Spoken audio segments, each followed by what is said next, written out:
Good morning, and thank you for joining us on the program. Good morning, Abuja. It's another exciting Tuesday morning here in the capital city, FCTA, Abuja, Nigeria's own capital. And of course, my name is Shuaibu Mustafa Labaran. This program is called Good Morning, Abuja. It's coming to you from NTA Abuja Channel 5, the Unity Station.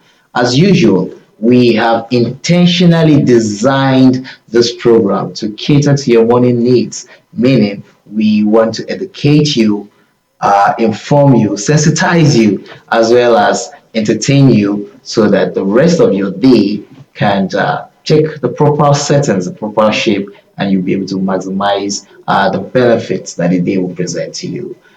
We usually start this program with a motivational segment, and this morning we have Sadia standing by with some words of motivation. Stay with us. Humility is the solid foundation of all virtues. True humility is intelligence, self-respect, which keeps us from thinking too highly of ourselves. Embrace humility by focusing on gratitude and recognizing your place in the bigger picture. Embracing humility fosters genuine connections, allows for learning and growth, and ultimately leads to a more fulfilling and meaningful life. You see, when you're humble, you're more open to listening to others and understanding different perspectives, which strengthens relationships and builds trust. Humility promotes empathy and compassion. Humility helps you see the world from others' viewpoint, fostering empathy and a desire to help those in need. Humility is a path to genuine happiness.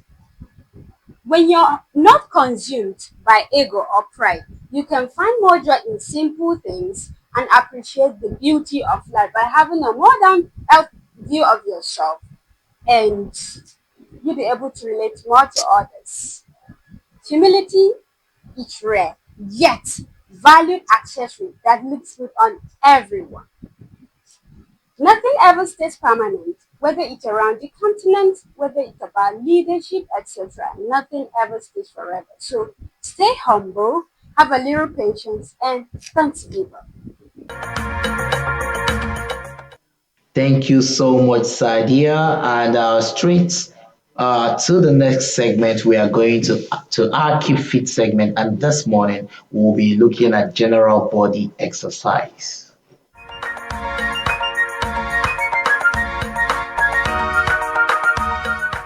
You got your body's locomotion. What makes us move? Let's go. 4, 3, 2, 1. Walk it here. Excellent, guys. Side step it out for me. Good. Into double side steps in 4, 3, 2, 1. Take it out together, out together. So we're gonna get a little saucy here. Adding a skater to the end of it. So out together, out together. Good. Just tapping that toe behind the opposite heel. That's all you gotta do. And add those arms if you'd like. Reach, pull. Excellent, Dr. U. Great.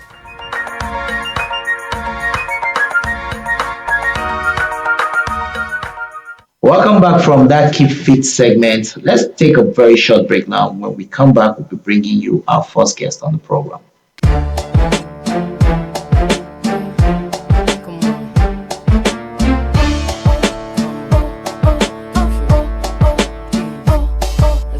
Hello friends, welcome to Kiddies Zone. My name is Omarade with Erse. Here with me is Oguntayo and Kwasi Justina, and today we have many fun things in store for you. I had so much fun and I hope you had fun. Exactly, it was exciting, especially when I saw the lion, ostriches, and buffaloes.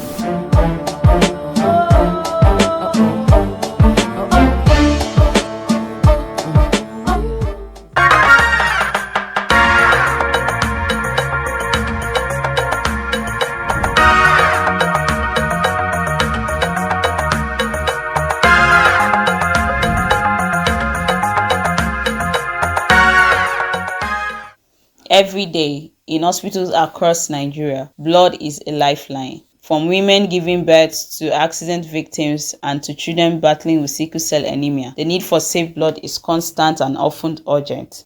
But behind every unit of blood given lies a silent system working to ensure that what flows through the veins of patients is not just life-saving but also safe. No unit leaves the lab without passing through this vital step. Then comes the typing and processing. The blood is separated into components such as red cells, plasma, and platelets so that one donation can serve multiple patients, each with different needs. Every bag is labeled, tracked, and stored under strict conditions as part of the national effort to ensure zero compromise on safety.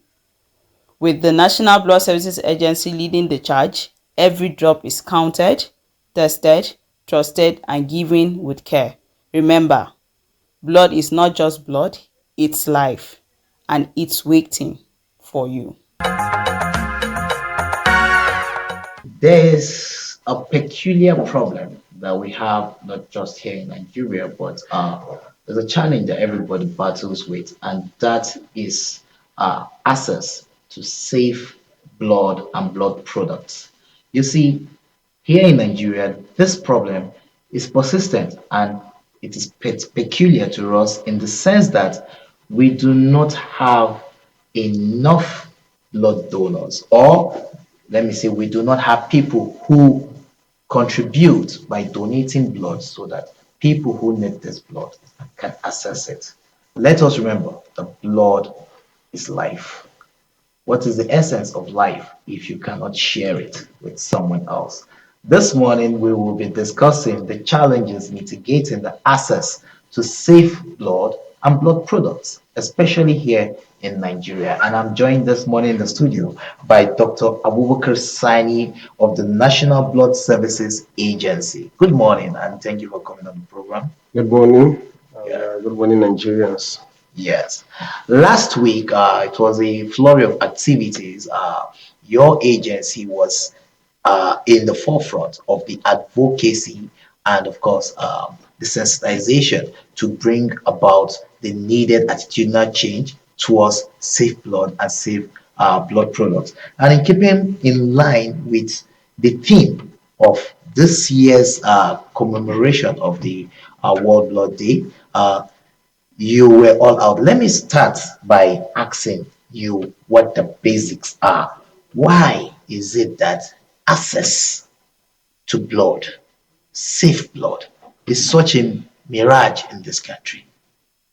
Well, thank you very much for that very insightful question.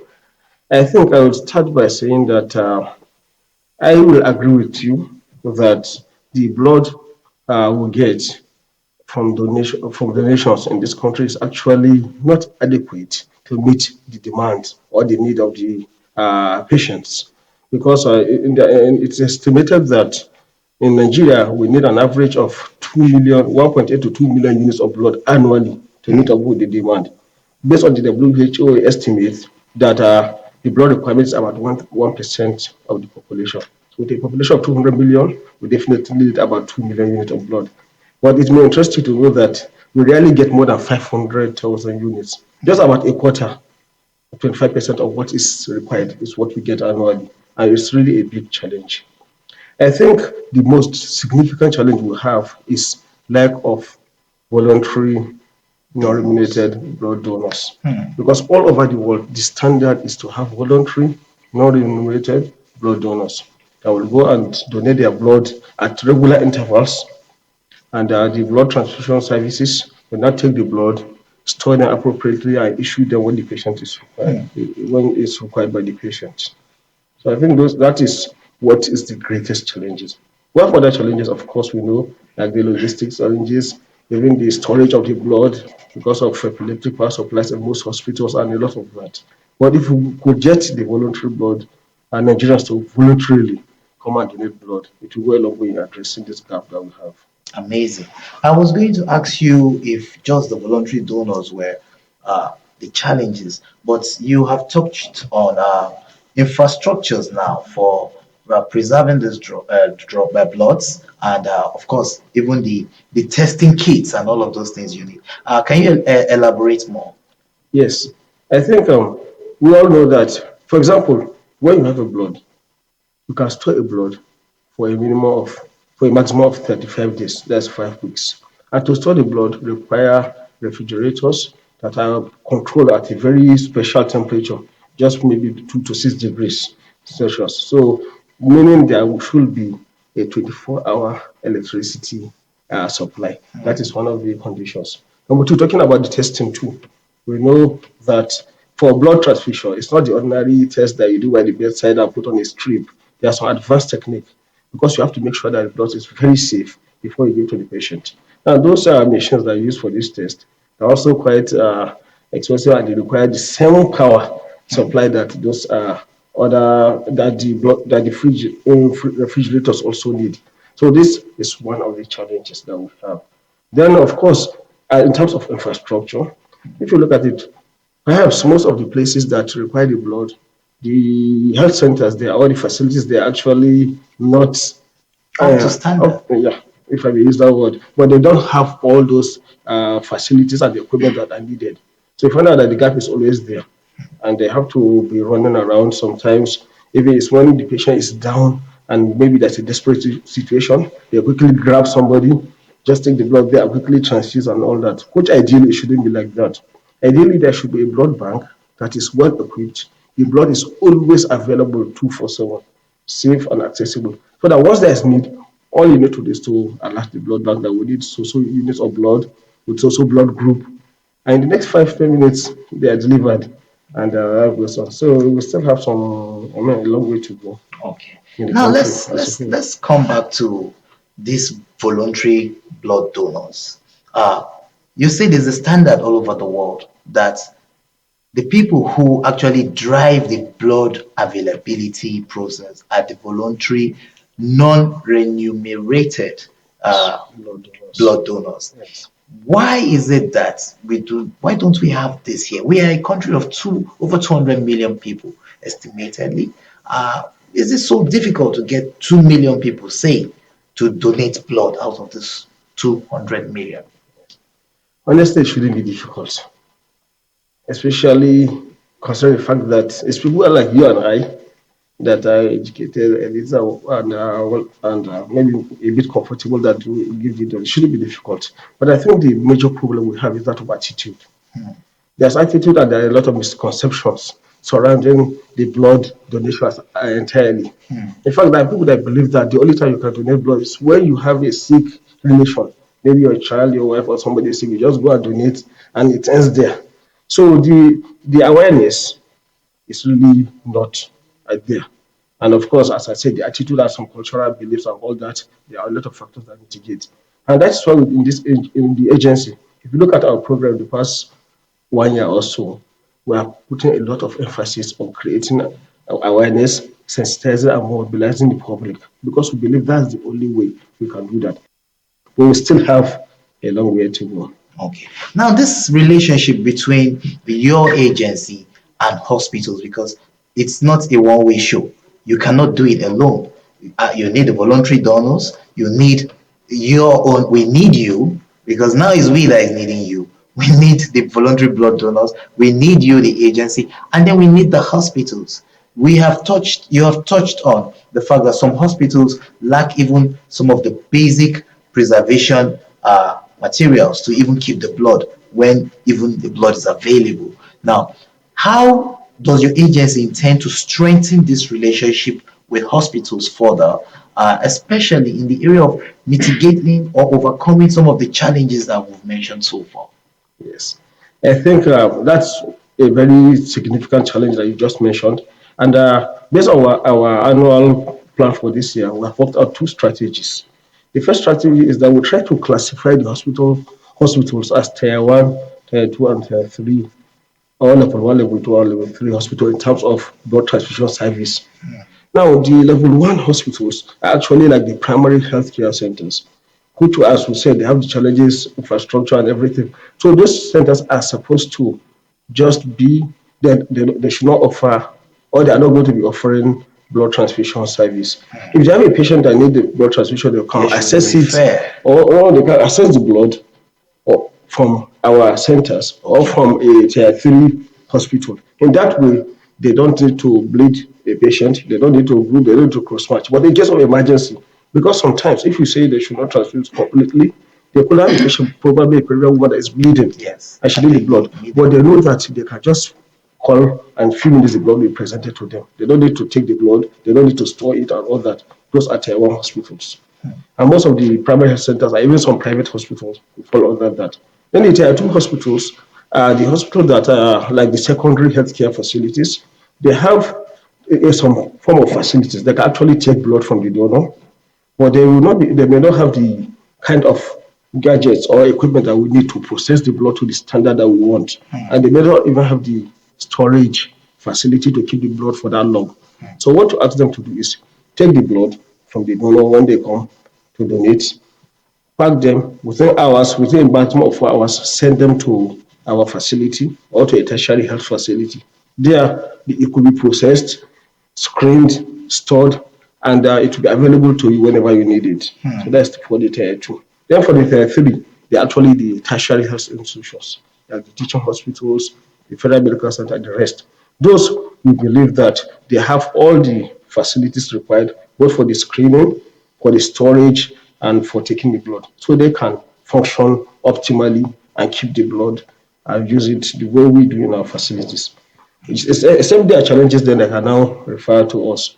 But for your information, those tier that we classified is not arbitrary. We go there with our team. We have a laboratory department.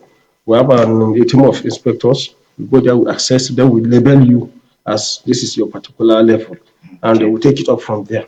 So Amazing. that's one strategy. Then the other strategy that we just evolved, is just evolving now, is to we create the national blood management software, we call it, or system, national Okay. blood management system. Now you're going into Yeah, we're going technology. to technology. Just a digital platform Yes. that was created to provide real-time access to all facilities that offer blood transfusion in the country will be registered on that. We'll talk more about this platform because I think it already is answering a question I wanted to ask around how patients themselves assess blood when they need it. But let's quickly take this short break. Trust me, Doctor is still here with us and he'll be telling us how the National Blood Services Agency is working extra hard to at least overcome some of those challenges that mitigate access to safe blood and blood products in Nigeria. Please stay with us.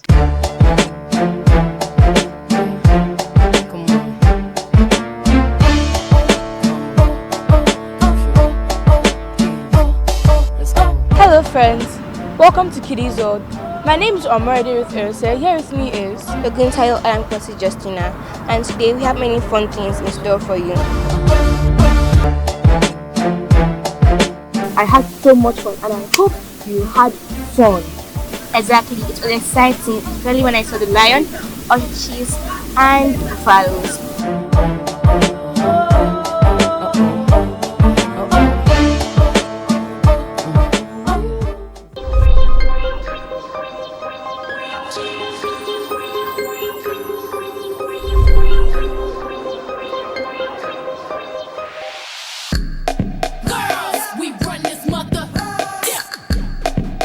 I don't even know where to start from. Like, which of the questions do I even okay, first Yes, it's ladylike. And today we have a fantastic personality.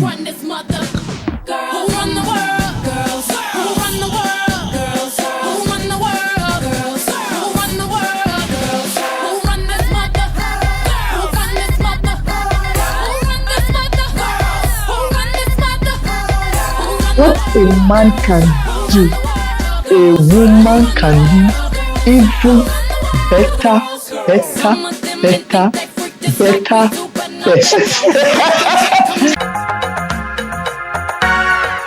Welcome back. We're still discussing access to safe blood and blood products in Nigeria, and we've been Dr. Walker has been telling us some of the challenges that we have, and of course, he has proffered some solutions as well. But you were telling us about the platform you're creating with a view to integrating all blood service providers, right? Let's hear more. All right. Well, as I was saying, this platform is digital, online based, and the software is available. You can just Google log in at any time. We have We are not just creating, we have started. In fact, we are piloting the program, all the software in Abuja right now. About five institutions in Abuja, the National Hospital, the Federal Medical Center, the Abuja University Teaching Hospital in Gwagwalada, and two private hospitals are already on board. Okay. Zambia and Cedar Crest. So what we are trying to do is we are doing a pilot now. And at the end of the day, we will now escalate it to other states or other hospitals across the country. But at the end of the day, the target is that all hospitals that has anything to do with blood transfusion service must log in to that platform. So as you just enter, for example, now let's assume that hospital A needed 5, 10 units of blood for an emergency, and they don't have it in their blood bank. All they need to do is to enter the platform and search. You find out that maybe hospital B has 30 units of the same group that you need. You just send a message, link up with them. Please, we need 10 units for an emergency. And before you know it, somebody just go and pick it and all that. So it's interlinked. So you get to a point that any hospital that is not on that platform would not offer blood transfusion services.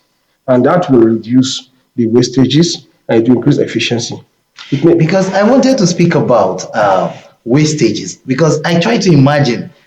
You said the normal shelf life for blood when stored under the proper conditions is about 6 weeks.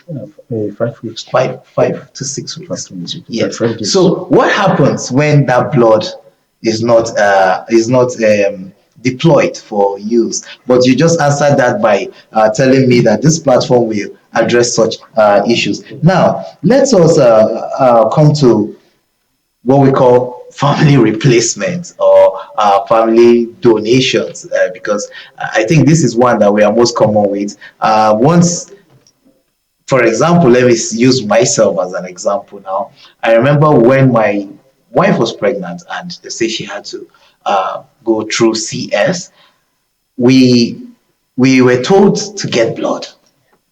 In fact, we were told to get somebody on standby to donate blood that would be on standby before we would even enter the theater. So, of course, we had to look for a family member who matched her blood group and did all of the tests and everything. Now, in cases of emergencies where the patient might not even be in the condition to assess maybe a family member to even seek for that kind of support, uh, it becomes a problem.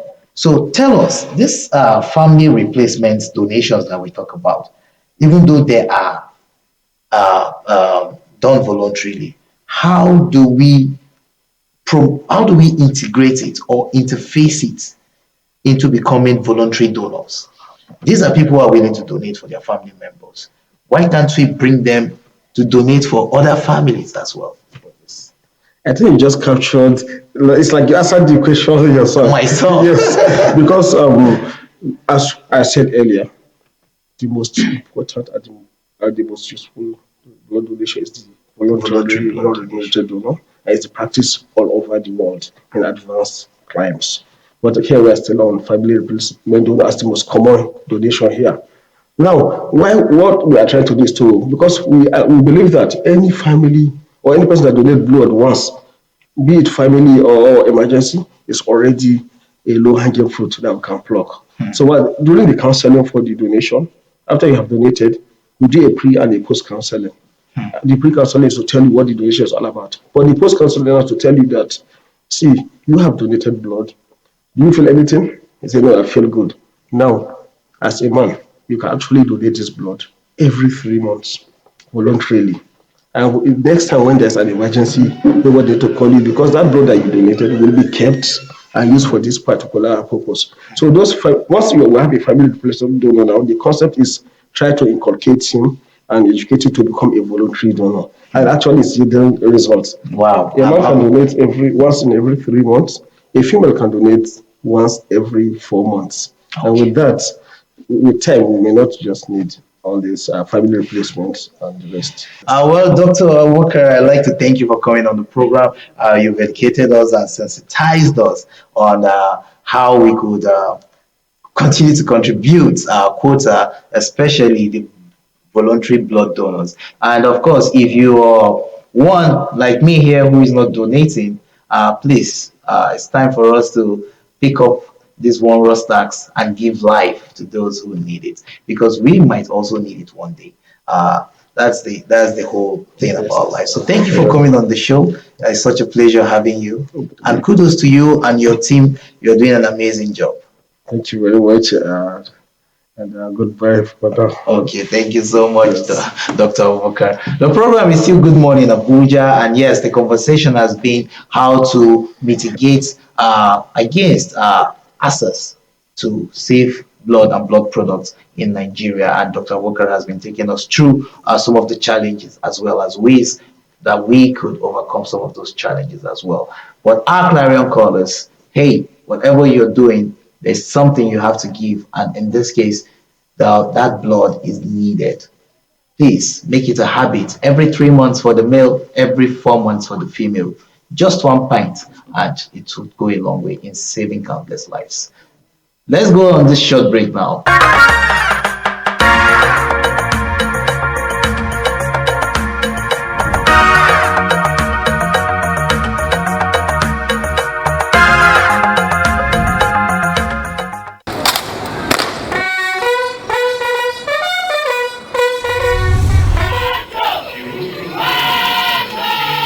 This is called the police. Live on the Unity Station, NTA Channel 5 Abuja. The least you and I can do is to assist them by making security our primary concern. To those who seek to disrupt the tranquility of the FCT, I send a clear and resolute message.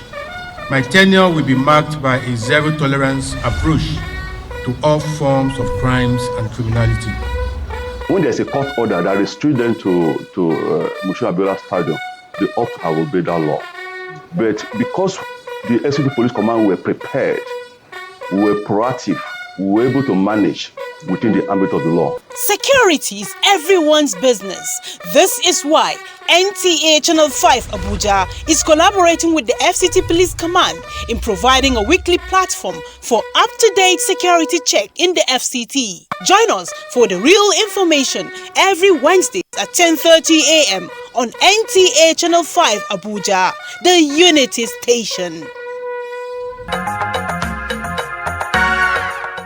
Welcome back, and yes, do you know every sane society all over the country, all over the world actually, cares for every strata of its population, and that means that they provide from the young, from the children down to the elderly. There are deliberate actions put in place to make sure that every member of that society, of that country, gets the needed care, the right kind of care, and this is very, very important for that society to be termed as sane. And the FCTA is one who prides itself at caring for every member of its immediate society. And that is why this morning we will be discussing geriatric care in the FCT. Sorry, sometimes I get lost in this pronunciation. And of course, we have here in the studio this morning Dr. Jamila Takura. Good morning and welcome on the program. Good morning. I'm Dr. Jamila Tukura Ilama. Yes. And I'm a geriatric expert. Wonderful. And a consultant family physician. Wow. I'm working with FCTA. Yes. First, I would like to say you are the first geriatric specialist I'm meeting. Like, I didn't even know that's something we even have in this country, because the traditional way in which we care for our old and aged is within the family circle. But to see that here in Nigeria, the FCTA is taking deliberate and conscious steps to provide for the elderly, to ensure that they get the desired care in order to make the quality of life that they are living at that age super easy. It's something that is commendable, and this work is what you and your team are doing. So thank you for that service. Now let us begin. We're mentioning geriatrics, and I'm sure there are lots of people like me who don't even know what that word means. Yes. So let's demystify the word. What does it mean? Okay. Thank you very much. It's a pleasure to be here today, and it's a pleasure to discuss with you and to also discuss with our FCT residents. Geriatric care is just a comprehensive health care and medical support that is given to the elderly. We use the ages of 60 and 65 years, and we provide comprehensive care, which involves promotive healthcare, preventive healthcare, therapeutic, that is treatment, and also rehabilitation. And we aim at providing both, meeting the needs of the elderly, both in the capacity of their mental care, functional care, social care, and also in capacity of physical care. And just as you have said, there are no much specialized healthcare personnel with geriatrics, but this care is carried out by a team of specialized healthcare workers, which includes a specialized doctor, who could be a geriatrician or a family physician with specialized care or specialized training in geriatric medicine. Can also involve the geriatric nurse, the physiotherapist, the pharmacist, and social workers and occupational therapists. And any other member of the healthcare profession, where needed, can be involved in this team to ensure that the elderly person receives adequate care and support as he age. Wonderful. Why is it important to have this kind of care? Oh, thank you for that question. That's a very relevant question because anything we do, we want to know why. What is the rationale behind what we are doing? Globally, the world is aging, and Nigeria and FCT is no different. In fact, it's postulated by 2015, Nigeria will have the highest number of old people, elderly people in Africa. Wow. And FCT is also becoming a hub because of urbanization. People are moving to FCT, so we have more elderly people. And those who are retiring are no more going back to their village as we know in the past, and they are remaining in where they have worked and retired. So part of it is the aging population. Part of it is the changing in dynamics of the family structure and the social structure. Earlier, you mentioned that the family is the base or the strength when it comes to support to the elderly, but this is changing. It's changing because of migration, which you call the Japa syndrome. Exactly. It's also changing because of urbanization and because of economic pressure. Some people or the younger adults or the children can no longer leave their work because they need that as a source of economic support to come and care for the elderly. So that informal care is being eroded and is giving more pressure to the formal sector, the formal healthcare system. And another reason why we are facing this is that globally, their policies or the world policy is gearing towards the elderly. As at this decade, which is 2021 to 2030, World Health Organization has defined this decade as the year of healthy aging. And we want to key into that. Globally, we want to give best practices to our elderly people. We want to provide standard care for them here in FCT. Amazing. Thank you. I'm inspired. It makes me feel like aging is not going to be a problem anymore. In fact, that's why we're here. Yes, I'm looking forward to aging now. Good. Well, so let us now come down to, of course, when they say people are aging, there are peculiar challenges that they present, or peculiar situations that become synonymous with people that are aging. And what just give us a few. Okay. The common problems that happen in the elderly is multifaceted. It has different areas that is being affected. In the mental sphere or in the psychological well-being of the patient, there can be health issues like dementia, health issues like delirium, and they can also have common mental health problems like depression and anxiety when it comes to the mental sphere. In the physical sphere, they have chronic medical conditions such as hypertension, diabetes, arthritis. And this, what makes it peculiar with the elderly is because of longevity. Some have more than one chronic medical condition. So they have two or more, some with complications. So it makes their care multi-complex and multifaceted. Then another part of the complaint or problems is functional problems. Functional problems can arise from changes in the what we call the neuromuscular system of the old person and can come from complications of other chronic medical diseases such as stroke that has affect their functionality. So basic things that we can do without help: taking our bath, eating, moving from one place to another, it becomes difficult for some elderly people. And then it's what we call instrumental activities of daily living, such as accounting, taking care of your financing, making calls, sending messages. Now with the global emailing, becomes difficult for some of them, and they need help for this situation. Then we also have the social sphere. In the social sphere, we have social isolation. Some people are alone. They have their loved ones outside, just as we have said, the Jabba syndrome, and they are alone here in Nigeria or here in FCT. So this is something that's also a global problem. Social isolation can occur, and because they are vulnerable, they are at risk of what we call elderly abuse, because we have mentioned different facets that can happen to them: mental, physical, and functional, that can make them vulnerable to also elderly care, elderly abuse. Yes, this is very true, very correct, doctor. I know a couple of elderly people who the simple act of even feeding themselves is such a big challenge that it almost makes me cry whenever I see them. And in fact, well, let's say thank God for you and your team now. At least people like this will begin to get the right kind of care. Before we take a break, because I want us to quickly go on a break, let me ask you. Yes. Normally, assessing healthcare is a challenge because we do not have enough facilities to cater for our population. And Abuja, as Africa's most fastest developing city, is seeing influx of people, not just from rural Nigeria now, not just from other Nigerian states, but even our African neighbors are all coming down to Abuja. They want to come and be part of this small paradise we're building.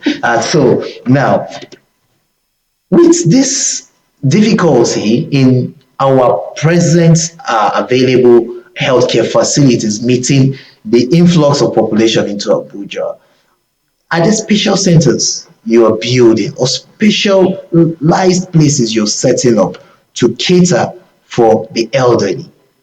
This is a question I want you to answer when we come back from this break. It's time for us to go on a short break.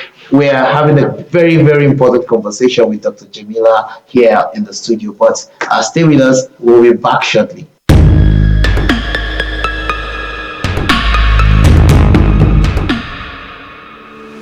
I welcome you on today's ride on the show Good Morning Abuja. This is Window on Abuja. We have everything it takes to compete with any nation all across the world. How do we make it? We are not able to produce. I've been contributing to the development of your kingdom.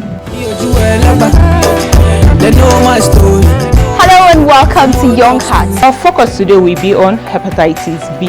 Ladylike.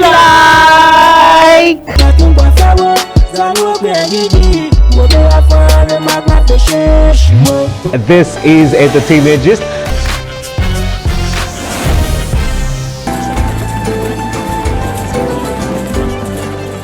In the 14th century, 15th, 16th century, and even 17th. There is for zakah to cure our greed.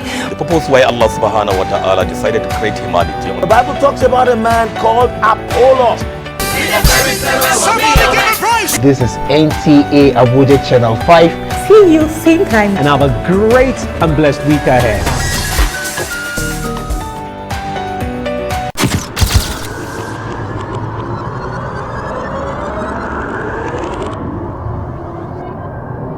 Good evening, glad to have you join us. Thanks for joining us on Weekly News Wrap. Thank you very much for having me. And it is on that note we welcome you to today's edition of the program. I will celebrate creativity, lasting impressions. There's no book stating that this is the role for men.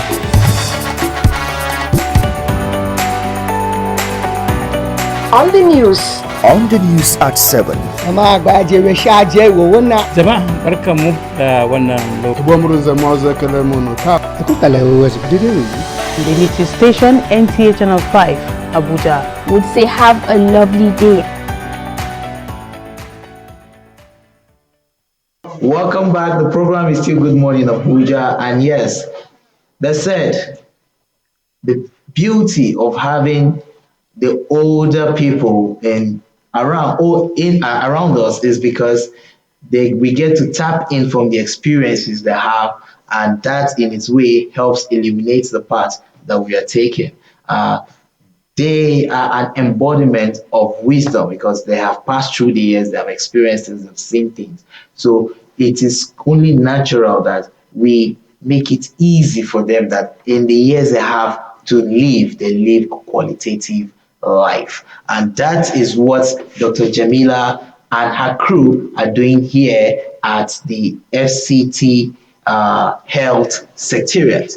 And it's amazing that you're beginning to care for the elderly. But earlier on, I asked a question. Yes. Now, I would like you now to tell us if there are special centers that you are building or hope to build in the future to be able to make it, because if we all have to drag the available spaces with the elderly, I'm afraid they might not get the kind of care that you propose that they should get. Yes. So what plans do you have? Okay. Thank you very much for this question. The FCT, which is of course led by our able minister, Yes. the barrister Yesom Wike, Yes. through the Health Services and Environmental Secretariat, which is led by our mandate secretary, Dr. Fashawe Ade Delabo. They have recognized the problems or the challenges of geriatric healthcare or receiving geriatric healthcare in FCT.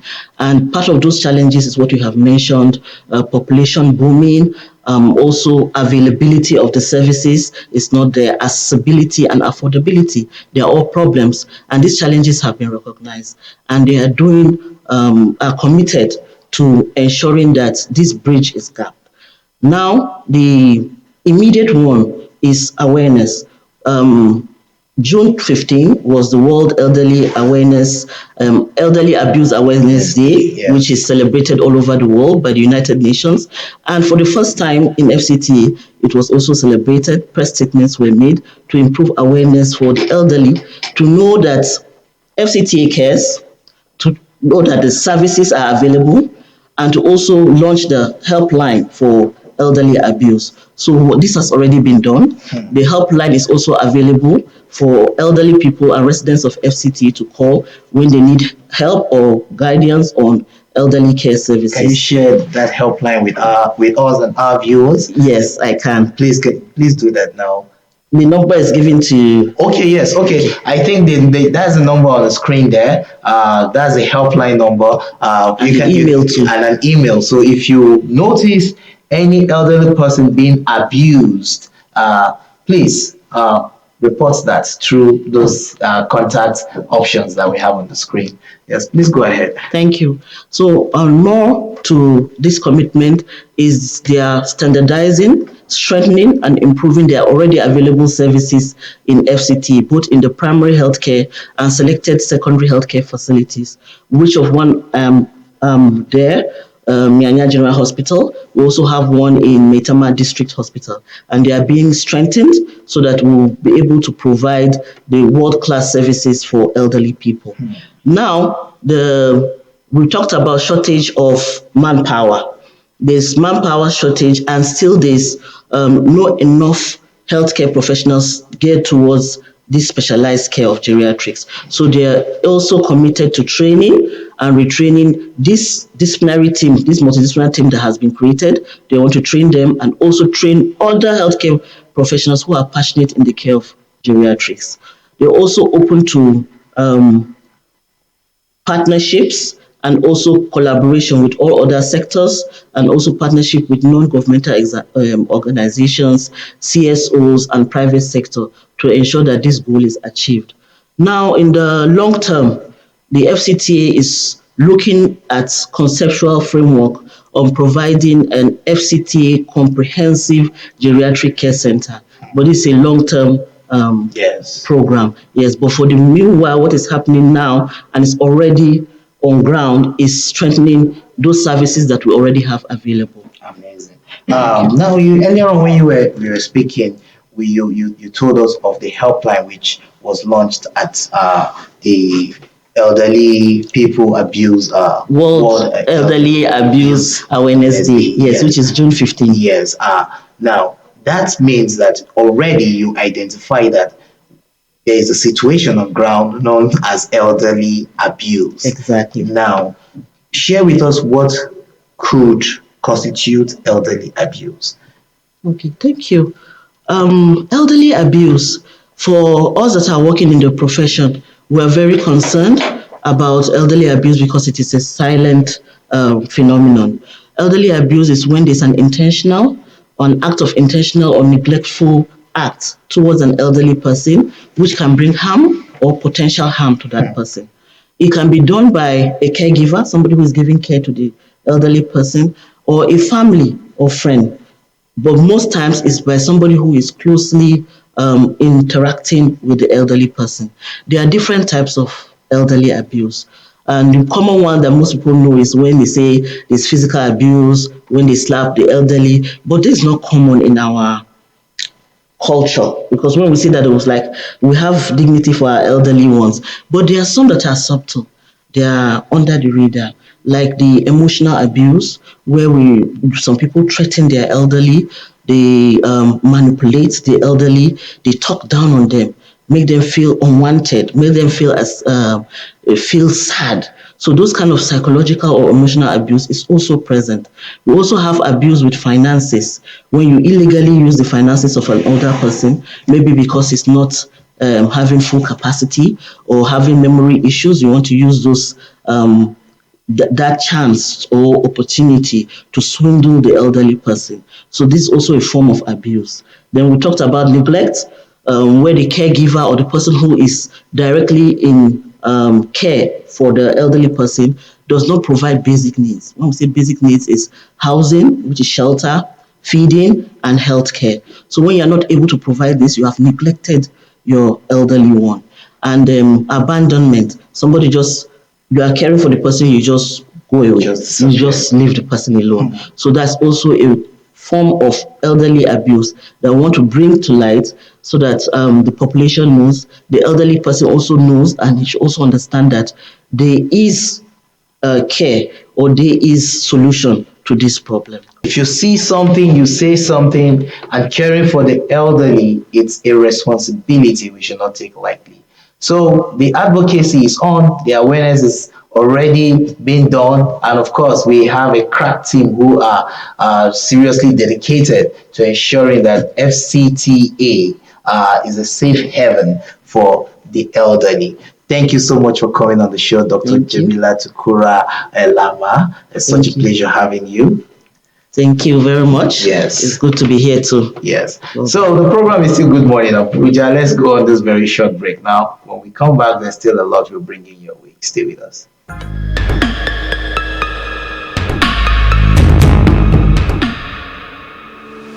I welcome you on today's ride on the show Good Morning Abuja.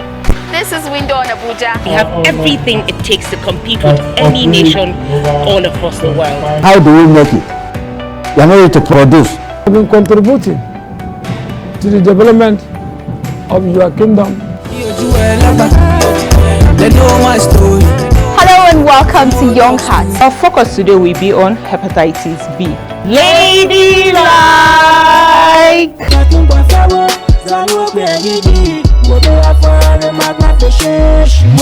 This is Entertainment Gist.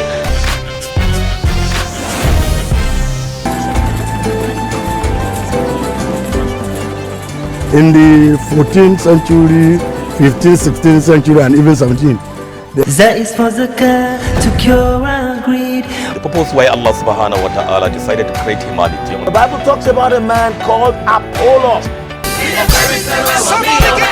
This is NTA Abuja Channel 5. See you same time. And have a great and blessed week ahead.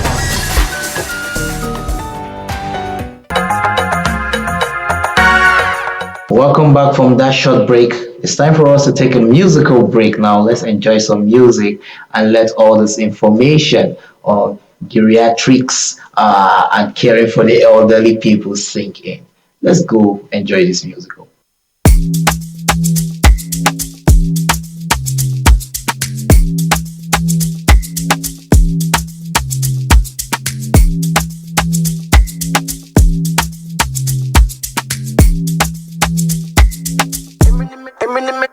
Èmi ni méjọ, èmi lọ fẹ́ gbọ́, èlé lọ fẹ́ sọ, fèmí lẹ́ jẹ́ kí n jáde ó kí ló ń sọ.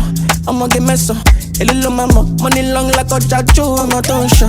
Ìjírọ̀ pọ̀tọ̀, kélémédé wáìnì, dídú mi lẹ́kọ̀ọ́ gbàǹjo kí ló ń bọ̀. Island girls, mainland girls, àmẹ́ni àgọ́ pàkẹ́ o. Why you do me like, why you do me like, why you do me like that? Ṣé mo já mọ̀ tó? Ayé dáńgò tó. If you no go to do me like, no go to do me like, no go to do me like that. You do me like Welcome that. back. It's still Good Morning Abuja, and we are going to our next segment on the program now, which is one of my most favorite segments. Yes, a segment we call What Can Children Do? This morning, their creativity is being explored. Let's join them.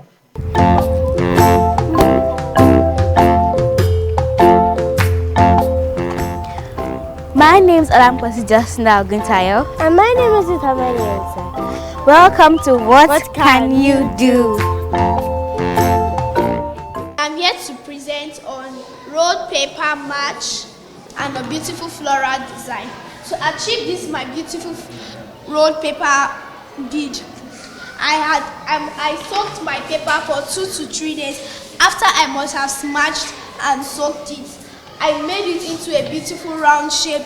Then before it's dried, I used my string to connect them, and there is a beautiful road paper match. In order to make it look more beautiful, I added color to get this beautiful design. Talking about the paper match, the same process goes. After I have soaked my paper for 2 to 3 days, I also add the paper on the surface of the plate. I add starch so that in order when I'm removing it, it will not fall. Then this is a beautiful floral design. I achieved this floral design with the help of my carton, my spray paint, and a rubber spoon. After I cut the carton into a round shape, then I started to fix my rubber spoon with gum to get this beautiful floral design. Amazing, amazing, amazing. Thank you so much. Now it's time for us to go see what the weather outlook for today is like. Remember, we're still very much in the raining season, and your companion now should be an umbrella at all times if you intend to be outside your house or outside the place where you're sheltered from the rain. So, weather updates up next on Good Morning Abuja.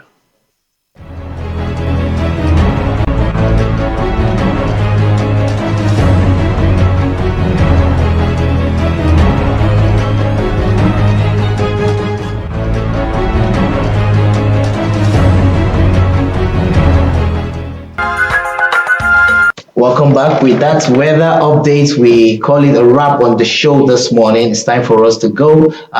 We'd like to say thank you so much for joining us on today's episode of the program. I would like to thank our guest that came on the show. Yes, we discussed something really important. We're talking about blood. Yes, we want people to be able to go out there and donate blood. We need this. We're just talking about 2 million units of blood that we need to have.